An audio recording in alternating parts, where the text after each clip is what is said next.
Welcome to the Old Boar's mini builds. These are beginner tutorials for those of you who want to start detailing using mods, and I thought this would be as good a time as any to take you through my mods and show you how I set them up, especially because with the advent of some new mods that have come along recently, I've gained about 30 FPS in my game. So I want to show you those settings because it's very important that you have a high FPS in game. The more you detail, the more your FPS is going to drop. So you need to start with an FPS as high as possible. So go into options, you can see that I have my shadow textures low, my texture quality high, my level of detail high. I have my shadow distance very short, and I have these two disabled. I find that my assets don't flicker when I disable these. Desync, I don't sync because of a mod that I'm going to show you in a minute. So this very first mod, use it when you're starting a new game. Come into the game, unlock all the areas. Check these if you want to do these. These enable you to put your power lines and your water pipes under the road automatically. Save your game and restart, or you might break your game. This is the Acme camera mod, and I use it simply to get down low on my street level. You can set the ground clearance distance here. I don't change any of these settings, but in the other settings, I set the shadow's maximum distance multiplier to 3000 and the sharpness distance to 300. The AD Cloud Replacer allows me to put moving clouds in the backdrop of my city, and I really like it. It adds a lot of detail to the game. The Advanced Building Level Control mod, I don't make any changes here except for no abandonment of historical buildings. I go ahead and check no abandonment for all buildings. You might not have to have those two checked. You can also automatically level up your buildings with it. The Ambient Sounds Tuner allows me to change the sounds of the game to make them more realistic, and I use the KRA Ambient Sounds pack for that. You can go down through here and change the sirens and other sounds. Bob, the tree and prop replacer, I just install it and I leave it. I don't make any changes to the configuration of that. Camera movement mod allows me to move around in the game almost like I'm doing cinematics. I've set the inertia down to level 3. This is the cinematic camera extended. I don't make any changes to it. It allows me to do cinematics of my city for you. The compatibility report is an important mod because it's going to tell you whether your mods are compatible with each other or with the game version that you have. The Cube Map Replacer is the actual backdrop of your clouds behind your moving clouds, and I've chosen the Cedar Bridge and I don't make any other adjustments to it. Daylight Classic is needed in order to use Cube Map Replacer and the AD Clouds Replacer. You're going to have this selected at least in order to see those more realistic clouds. These are just my settings and their personal preferences, but you can change those to however you like.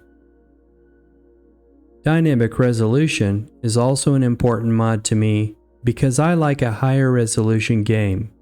It's just more realistic and more crisp. Extra Landscaping Tools allows me to change my brush sizes, strengths, allows me to add water and natural resources if I want to. The Find It mod is really important. I don't make any changes here. I just install it and use it. It allows me to create tags of all my different assets. The Forest Brush Revisited mod is also important to me as a detailer because it allows me to plop down the set of trees that I want. I don't make any changes to this mod either. The FPS booster is also important to me because it actually gives me more FPS. You can see that I have mine set to 120. This is where you're going to need to change your graphics settings and change VSync to Don't Sync and apply. Then you can use the FPS booster and actually change the setting here.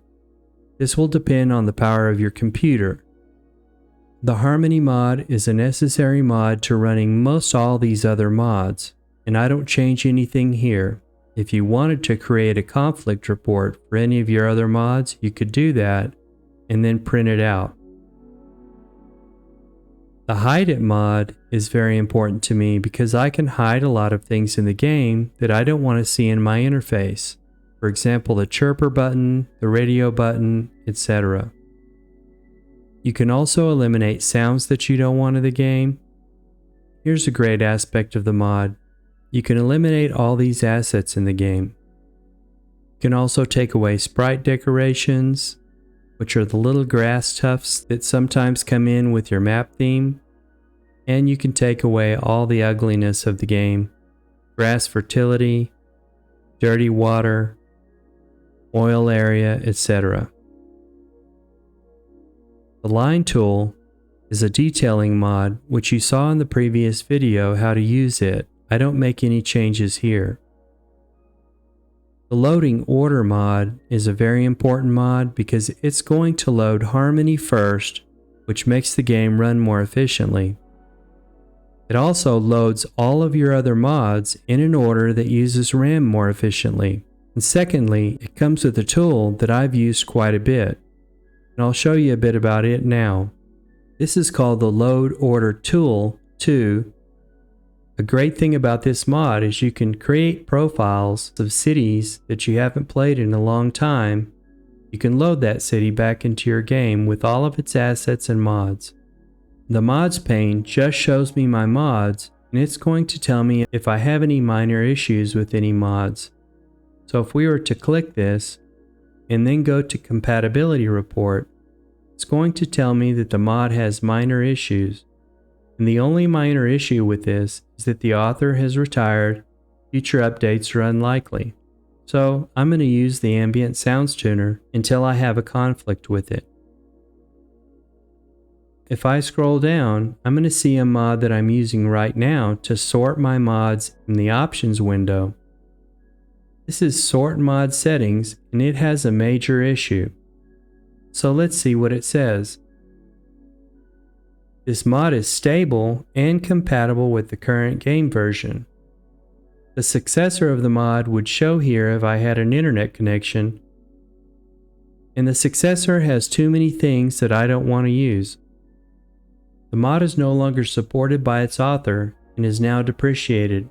It's best to unsubscribe from it and find another alternative.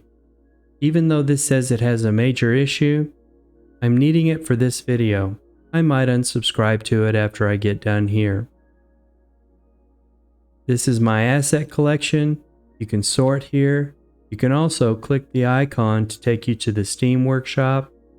This is just a really handy tool that shows me all of my assets. The Loading Screen mod Revisited is probably one of the most important mods that you need to have to make your game perform better. I just install it, I don't change anything here, and it does its job. If you have two assets that use the same texture, it's only going to load it once into your RAM. Because of that, the mod reduces your RAM usage, so you need to use it.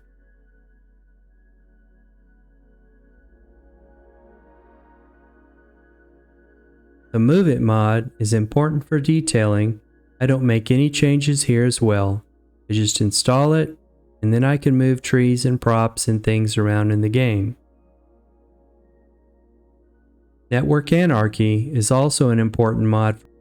It allows me to control the way my roads and my networks lay down. I don't make any changes to this either.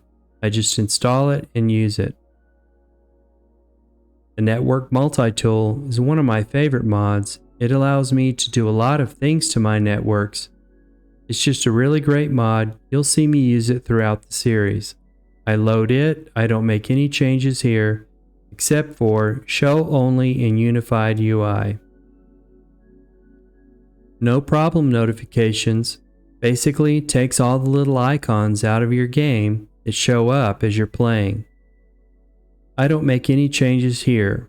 You can choose Hide Normal but Show Major in case you're playing with money and you need to manage your city. Parking Lot Snapping is a mod that I use to create realistic parking lots. It allows you to snap your parking lot lines inside the parking lot. The Patch Loader is a mod that you install. There's nothing to change. You can't use FPS Booster if you don't have Patch Loader. It also patches all your mods to the latest versions before you load your game. The Picker mod is a little eyedropper at the bottom right hand of my screen that I use when I want to just pick an asset on the map and I don't want to have to go looking through the asset menus. Play It is also an important mod. It allows me to slow my game speed down, which helps greatly with FPS.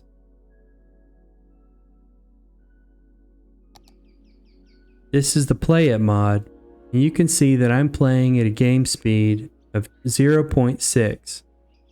You can slow this down even more. This to me seems to be more realistic. The people walk a little bit slower and the cars drive slower, and I get up to 100 FPS sometimes in game. I can also change longitude and latitude, which I set them to these settings here so that the sun is shining straight down on the trees and the houses. If your assets have too much of a shadow on them, you can change the longitude and latitude to see what the asset looks like on all sides. If I wanted to add rain, I could here, but I don't change anything other than the latitude and longitude and the game speed. Precision Engineering, I changed to Imperial.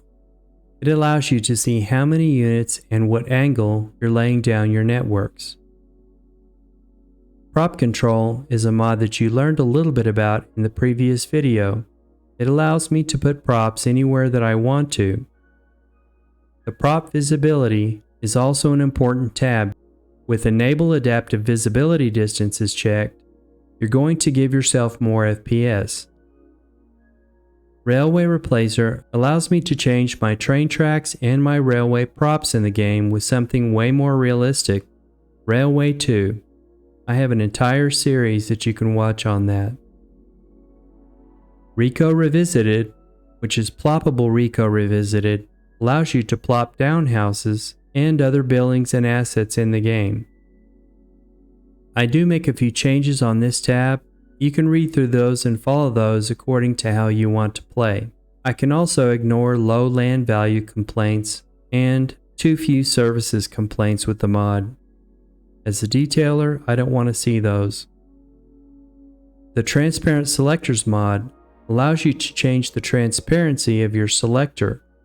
When you hover over a building or an asset, you see a blue circle or a blue square. If I'm hovering over this house, you can see that the blue square isn't so defined. The Tree Control mod allows me to put trees anywhere that I want in the game. Undo It is a very handy mod because you can click Ctrl-Z and undo your last action. The Unified UI, it opens up a little window that holds a lot of other icons from popular mods.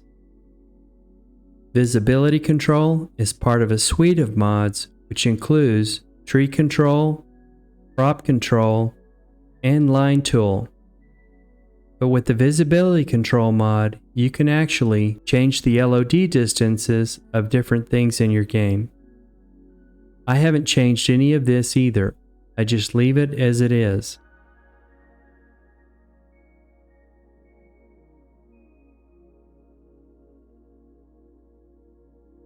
Yet another toolbar is really important because if you're looking for a lot of assets, you can open up the toolbar and have more control, mainly over networks, service buildings, and other buildings and props. So that's the set of mods that I use in the game and a brief explanation of how I get a higher FPS.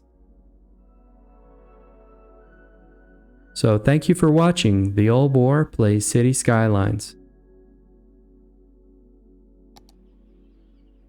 Take care now.